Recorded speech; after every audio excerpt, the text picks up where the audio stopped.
Dear student, 2025 logic question paper short question আলোচনা কৰি আছো।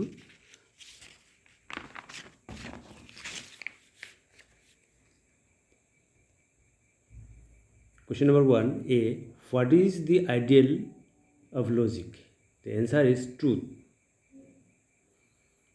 তৰ্ক বিজ্ঞানৰ আদৰ্শ কি? তৰ্ক বিজ্ঞানৰ আদৰ্শ হ'ল সত্য। Question number B, the conclusions of unscientific inductions is certain. Is it true? Answer is no. The conclusions of unscientific inductions is not certain. অবৈজ্ঞানিক আগমনৰ সিদ্ধান্ত নিশ্চিত, এইটো সত্য নে? এনসাৰটো হ'ব নহয়। অবৈজ্ঞানিক আগমনৰ সিদ্ধান্ত নিশ্চিত নহয়। Question number D, does analogy depend on the law of causations? Answer is no.